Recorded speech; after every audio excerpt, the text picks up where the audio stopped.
Well, good evening and welcome to Western Avenue Baptist Church, Equipping University Online. My name is Mark Collins. I'm the youth pastor here at Western Avenue. And so I'm excited to be able to come to you like this, although I wish we could be together. But I do pray that as you watch, for those of you who do watch and follow along and study along with me, I pray that this would be a great time of encouragement that the Lord would use in your life this week. Let's go to the Lord in prayer before we start. Father, we love you and we thank you so much for tonight. Thank you for your word. I thank you for how you've given it to us, how you teach us, how you use it in our life to shape us to be more like you, Jesus, to look more like you, to walk more like you, to love more like you. And I pray that as we look into your word tonight, that we would do that. It's in your name we pray, Jesus. Amen. Well, you can tell a lot about somebody by just the clothes that they wear or just the things that they wear on their bodies. Now, don't rush to judgment. I know this might not be the best attire, but you can't really. Let's take a look at a few things. Like these guys, if you look at these guys right here, you can definitely right offhand know what they do by what they're wearing. I mean, they're firefighters. Or how about this person? They're out in space. They have a spacesuit on. So you can tell definitely that they're an astronaut. Or this young lady right here. She's a ballet dancer. That's easy. You recognize that off the bat. Or these three guys, they play basketball. All of them very well.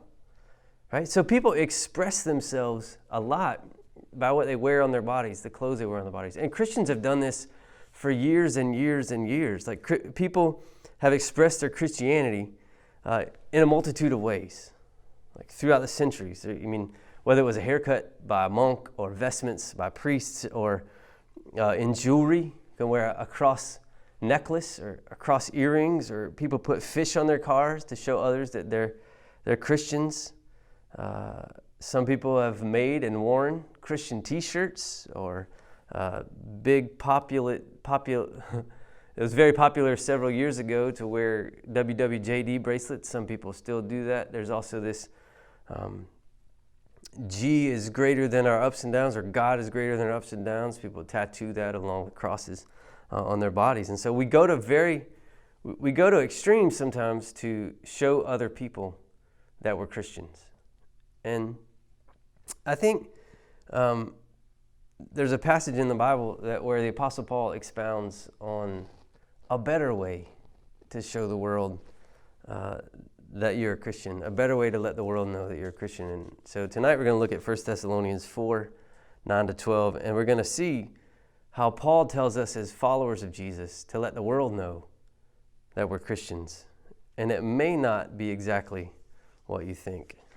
So let's look over here. I know if you're like me, sometimes you read the Bible and you expect those like very big spiritual deep passages to be the ones that have to make the most impact, or if things aren't in big flowery language, then it's not important. But I love it when the Apostle Paul puts things in plain and simple language in terms that I can understand. And he tells me, like, here's what you do and here's why you do it. And that's what we're going to look at tonight. Paul talks to the church in Thessalonica, and he tells them some things. He's been encouraging them. And so if we look over in chapter 4, starting in verse 9, we're going to read that together. It says, "Now concerning brotherly love, you have no need for anyone to write to you, for you yourselves have been taught by God to love one another. For that indeed is what you are doing to all the brothers throughout Macedonia. But we urge you, brothers, to do this more and more, and to aspire to live quietly, and to mind your own affairs, and to work with your hands as we instructed you, so that you may walk properly before outsiders and be dependent on no one." So Paul basically here tells us three things. And I think you can see it if you look at it. The first thing he talks about is concerning brotherly love.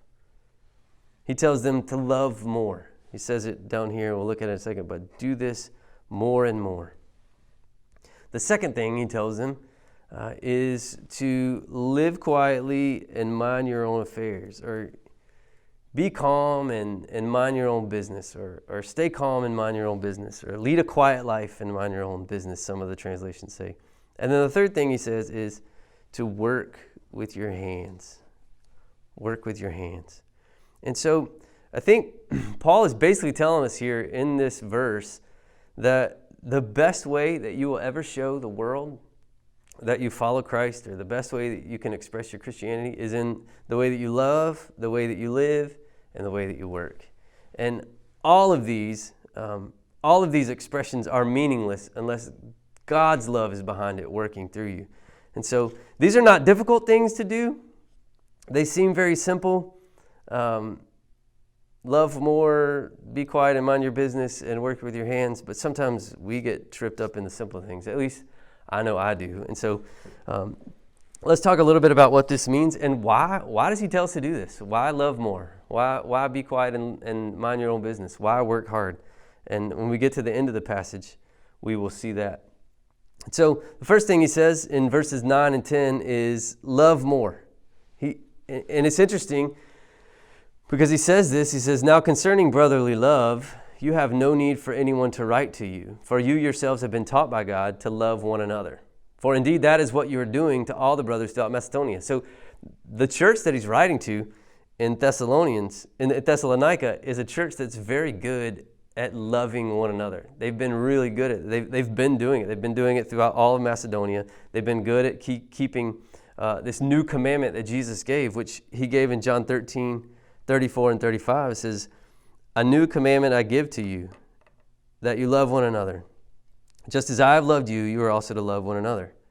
By this, all people will know that you are my disciples, if you have love for one another. So love is really a true mark of a true disciple, that all people will know that you are my disciple. All people will know that you follow Jesus by the way you love one another. So true disciples will be known by their love. And so in this church, the saints at Thessalonica are very good at loving each other. And what Paul says to them is, you're good at this. He exhorts them for doing this. He praises them for doing this. And he says, but, which is always important to look at when we read in the Bible. He says, but, he says, we urge you, right here, we urge you, brothers, to do this more and more.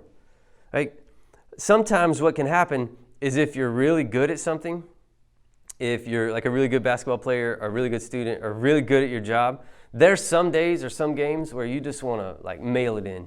You're like, okay, my reputation will carry me, will carry the day. You know, I don't have to work as hard today because people know how good of a worker I am all the time. And so today I'm just gonna mail it in. And Paul says, don't do that. It says, no, don't let it slide. Like, you're really good at loving, keep that up. And do it more than you are right now. So he's encouraging them to not be complacent. Don't be complacent in how you love one another. And that can be really easy to do. And sometimes maybe you've been there. I know I've been there. So we look at this, and so the question becomes for us and for the Thessalonians, like, how do you love more? How do you, if you've been really good at loving, how do you up your game or always seek the highest good of another person or seek to meet needs? Remembering, I think this is good for us to remember that one of the greatest witnessing tools that we have as Christians is the way that we love one another. And so when the world looks at us and looks how we love, it sees that we follow Christ. It sees who Christ is. And so I think that should be encouragement for us to continue to love. And so one of the things I started to try to brainstorm as I was thinking about how to love more was thinking about, how did Christ love people? Like, that's how we should love. We're following Christ. We should love like Christ loved. And so some of the things I thought was, Christ healed people. He gave them sight. He gave them life. He spent time with outcasts. He ate at their tables. He sat with them. He talked to them. His love, Christ's love, is a love that cannot be returned. And so that's the kind of love that we're called to. And that's the kind of love that we're called to at Western Avenue, to love one another. And so in order to figure out ways that you love, right? Some of you guys are really good at loving. You're like the Thessalonians. You are really good at loving people, really good at caring for people, really good at keeping up. And so I want to encourage you to do that more and more and be an example for those of us who aren't as good, to look at you and say, wow, look how they're loving. Look how they loved me. Now I want to go in turn love one another. And so this is a time, I think, in the life of our church where we need to love one another. There's lots of divisions politically, lots of divisions in the health world, where lots of opinions and ideas. And so I want to encourage all of you, remembering back to Jeff's message about marks of a true disciple, is to focus on others first. Treat other people well in the things that you say to them, how you take care of them. Thinking about people in our church who are sick. Maybe you can't go visit them, but you could call them up. You could send them a gift card. You could send them some things. People are hurting. People have lost loved ones. They need encouragement. They need love. They need to know that somebody cares. And so I think there's people that work in hospitals, people that work in the healthcare, health professions that are overwhelmed, who need to just know that people care about them, know that they haven't been forgotten. And so there's lots of ways that you can love more and more. And so so he tells them, keep on loving more and more. That's the first way that you can show the world how you're a disciple. And he says the second thing, right? We urge you to love more and more. The second thing is that you need to make it your ambition to lead a quiet life, or aspire. He basically says it here. To aspire. We urge you to love more and more. We urge you to aspire to live quietly and mind your own business. And he basically says, we urge you to be quiet and mind your own business. Oh, this is kind of interesting, because the two words that he uses here, I memorized this as a kid. This is one of my favorite verses, and I memorized it in the NIV. So I always go back to this. It says, make it your ambition to lead a quiet life, which is kind of interesting because if you think about ambition, you think about somebody who is making a bunch of noise and making, really a go-getter and trying to do things with their life and leave a legacy. And then he pairs that with lead a quiet life. So make it your ambition. Work really hard to lead a quiet life. And I think it is really hard to lead a quiet life, especially in a world where there's so many voices and so much noise. And so Paul says, basically, make it your ambition. Aspire to live quietly. Aspire to be calm, to be a person of peace, and to mind your own business. Now, you could read this, and you could think, well, wow, this seems really strange that Paul's basically telling them to kind of know your role, shut your mouth, keep quiet, don't just stay in your lane. And it seems counter kind of to what we know to be true of Christians, right? Like, we're supposed to be out there, to be sharing the gospel. We're supposed to be telling the good news. And so if Paul's telling me to be quiet, like, how do I share the good news? And I don't think that's exactly what he's saying. It doesn't mean that, so this aspire to live quietly doesn't mean that you are to never share the gospel. It doesn't mean that you're to not use words. It doesn't mean that you shouldn't speak up for the oppressed. It doesn't mean that you shouldn't speak up for those who can't speak for themselves. I think as Christians we have a mandate to speak for those who are and protect our innocent. But he does say aspire to live quietly. So what does this mean? Like, what does it mean to live quietly and to mind your own affairs, or to mind your own business, right? I think it means like this. Don't make trouble. Don't just stir up things to be stirring up things, making trouble for its own sake. Don't be an agitator. Don't be a person out there who's out in the front agitating and who's making noise just to make noise. Like he's saying, no, live a calm and quiet life. Live the life that is laid out in front of you, right? Maybe right now it seems like a lot of things happening on social media, a lot of things happening on YouTube and Facebook and Twitter, and that seems to be the place where people feel like real life is happening and feel the need to comment on everything, feel the need to say something about everything that's happened, whether it's the pandemic or the election or anything like that. Don't feel like you always have to be an expert at everything, because in actuality, you're probably not. And so be an expert at what you're good at what God has called you to do, and speak to those things, but don't feel like you have to say something all the time or have to be in people's business all the time. I think it means stay out of things that you don't need to be in. Don't be a gossiper. Maybe if that's for you, the way to do that is to get off social media, then get off social media. I guarantee you that you will lead a quiet life if you do that. Or if you turn the news off at night for a couple hours before you go to bed. I think it means, leading a quiet life, minding your own business means don't be a busybody. Don't be someone who's not satisfied with the amount of drama that's happening in your life. So you gotta stir up some drama, right? You gotta have something going on to get into other people's business or other people's drama. You don't have to know everything about everything or just be in the know. So Paul's not saying don't ever speak up for someone. Paul's not saying don't ever stand for what's right. Paul's not saying don't stand up for injustice. Paul's not saying don't take a stand for the gospel. Paul has said earlier in Romans, for I am not ashamed of the gospel, for it is power of God for the salvation to everyone who believes, to the Jew first and also to the Greek. For in it the righteousness of God is revealed from faith to faith. It is written, the righteous shall live by faith. So Paul's saying, share the gospel. Don't be ashamed of the gospel. But he's saying, let your reputation and the way you live, the way you conduct your business, let all of this enhance the words that you're saying. Because if you're saying words of the gospel, you're trying to tell people that Jesus saves and that Jesus is the Savior. But other words that you say in other parts of your life or how you lead your life don't enhance that, don't show that that's true, then you're probably not doing a great job of sharing the gospel. And maybe one thing that you can say or ask yourself before you say anything is, will what I am saying or what I'm about to do enhance the gospel, advance the gospel? And maybe some of those things that you shouldn't say won't get said from your mouth. And maybe some of those things that you should say will get said from your mouth. So those are some ways I think that you can lead a quiet life. Just take care of what God has given you. Don't draw attention to yourself. Don't believe everything you read or spread everything that you read.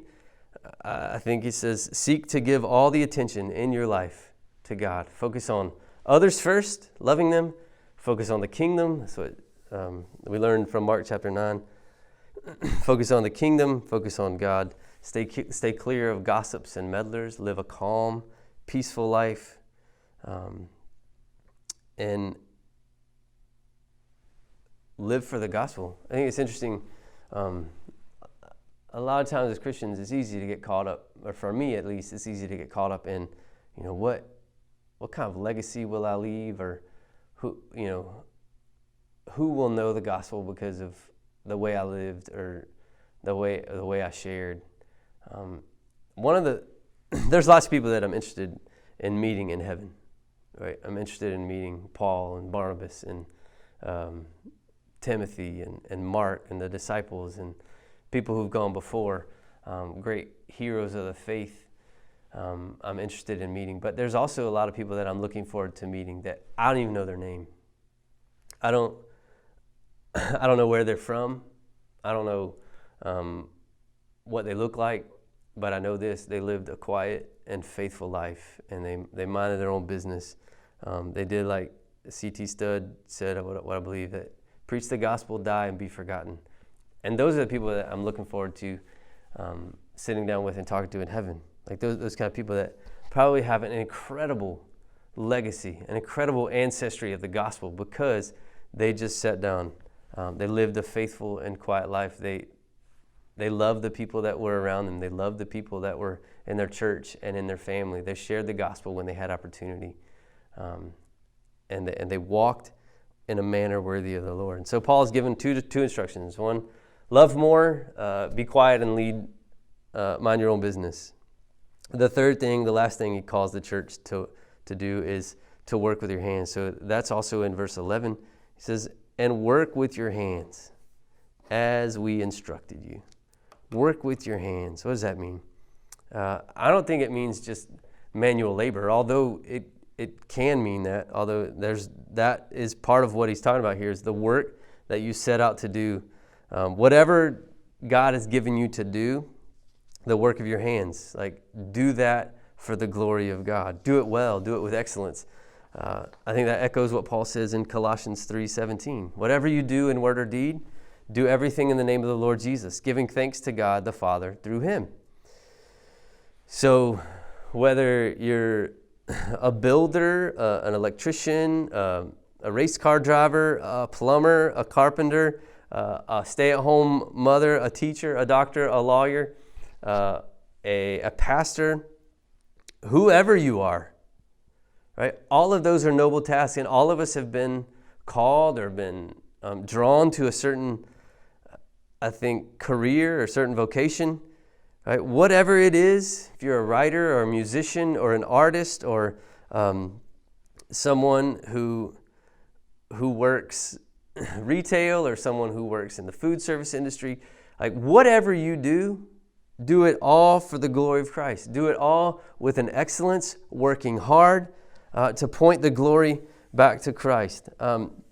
There's a guy, he's one of my favorite singer-songwriters. His name is Alan Levi, and you probably don't know him. Some of you might know him. He did do a concert at Western Avenue back when I was in 9th grade, I think 1996. So some of you guys might have remembered him, but I remember buying his CD. Then it was called Talking with Tyler, and it was just a CD, it was songs that he wrote between him and his dog. But anyway, he would probably be okay that you don't know him. But I think he is one of the greatest singer-songwriters, just storytellers, most interesting people that I've ever met. And he had an interesting life. He just did whatever was in front of him. But whatever it was, he worked hard at it. He grew up in Georgia, was never married. Now he's probably in his late 60s, probably early 70s.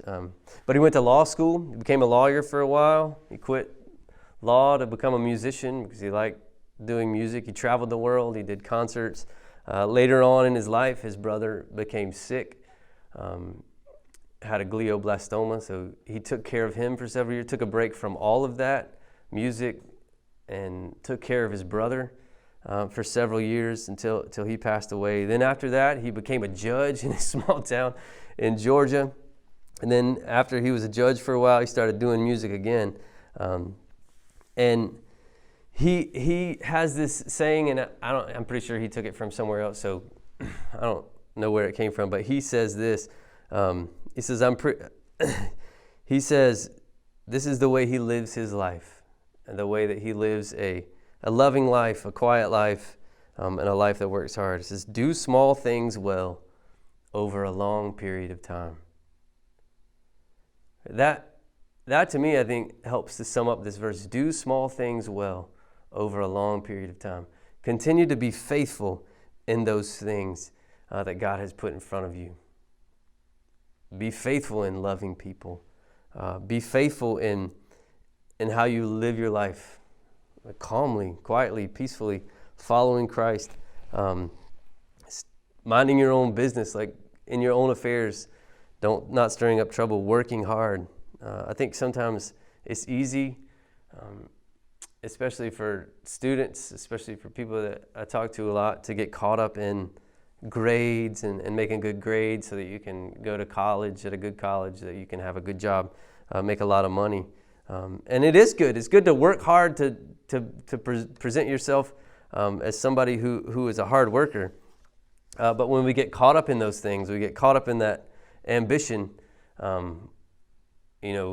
we lose sight of what we're really working hard for. Are we really working hard to make a name for ourselves? Or are we really working hard so that God would be glorified, so that God would be pleased?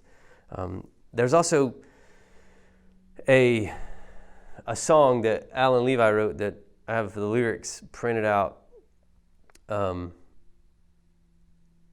my office. I have them on a sheet. I just want to read them. It's called "Did Not Save the World Today," and it's about living a life of love, living a life that is quiet and peaceful and calm, and living a life that it works hard. It says this: I did not save the world today or change the course of history.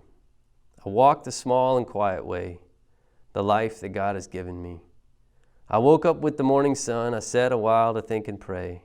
I did my work till the day was done, but I did not save the world today. But I tried to live with gratitude and do the good that I could do, to love the people close to me, my neighbors and my family, to share the kindness I've been shown, to trust the love that is my home, to celebrate the tiny part I played, but I did not save the world today. I hear the politicians speak, such big ideas and lofty claims. My life to theirs seems small and weak, but in God's big hand we weigh the same. The saints and the poets seem to know. They know the law behind the ocean tide. This world gets changed and moved along by little gestures multiplied. And so I try to live with gratitude, to do the good that I can do, to love the people close to me, my neighbors and my family, to share the kindness I've been shown, to trust the love that is my home, to celebrate the tiny part I played, but I did not save the world today. The song is called Did Not Save the World Today. If you want to go look it up, you can look it up on Spotify. Alan Levi did not save the world today, but it talks a lot about just doing what's in front of you. Those small, faithful gestures are what changes the world.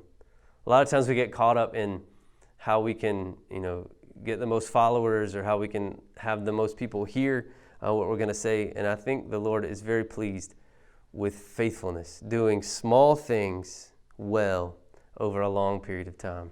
And so Paul has told us those small things well, doing those small things well, that loving more, being quiet, minding your own business, and working hard. Those are the small things that we are called to do well in front of others. Because at the end of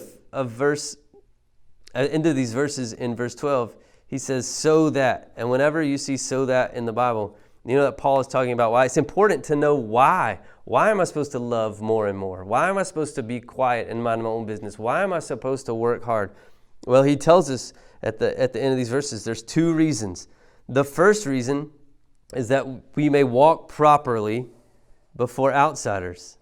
We may walk properly or walk in a manner worthy of Christ before outsiders. Like, this is a huge, huge way that we can show God's love, is by the way that we love one another, by the way that we are calm and quiet and lead a quiet life, minding our own business, and by the way that we work. And so when other people who are outside of this church, outside of Western Avenue, outside of the Church of Christ, when they look at us and they say, wow, they really are loving one another. They really are walking faithfully day in and day out in the really small things, the small things in life. They really are working hard. Those are the best workers that we have in this community, in this town, in this hospital, in this school. Those people who say they follow Christ are. So he says that you may walk properly before outsiders, that others would see Christ in those little things. And then he says, and to be dependent on no one. He says, don't let anyone, be charged with laziness, basically, so that you won't be called a bum or a moocher or to be burdensome. Because to be burdensome is not being loving. That doesn't ever mean that people can't take care of you, because of course they can. If you're being called to love one another, we're going to take care of one another. But don't be complacent in that. Don't become a mooch or a bum or someone who's lazy. And so just closing it up, we opened up by talking about ways that people wear their Christianities, whether it's cross necklaces or WWJD bracelets or Christian t-shirts. And I think Paul has given us a very good idea of what it really means to wear our Christianity. Right? Galatians 3:27 says this, because I like to kind of think of this metaphor a lot. It says, Galatians 3:27 says, for as many of you as were baptized into Christ have put on Christ. Basically, we are to wear Christ. And some of the clothing that we can wear that looks like Christ is loving one another more and more, is leading a quiet life, minding your own business, and working hard. And so this is my prayer for all of you, whether you're a teenager watching this or a child or an adult. My prayer for you is that you would do this, that you would do small things well, wherever you are, whatever church you go to, wherever you live in your life, whether you stay here in Statesville or go abroad. Maybe some of you will become missionaries. God will lay in your path to be great missionaries to other countries where you will leave a great legacy of the gospel, not because that was what you aspired to, but because you aspire to live a quiet life. You aspire to be faithful in the life that was laid out before you.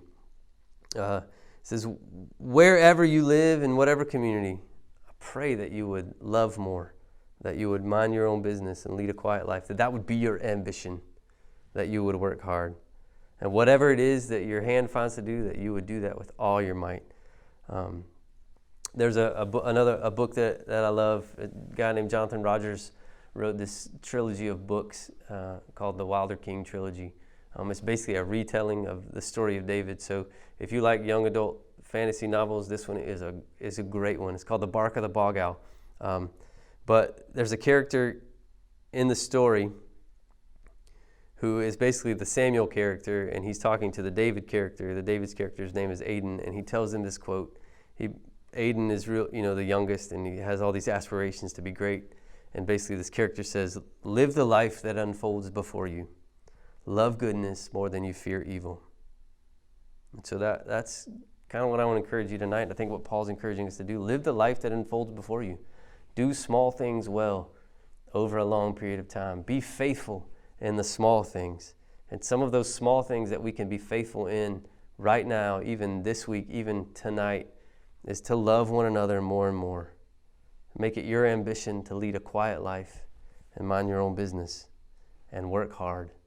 And when you do those things, people will take notice. Outsiders will take notice. You'll be dependent on no one. You'll make Christ known. You'll glorify Him by doing these things.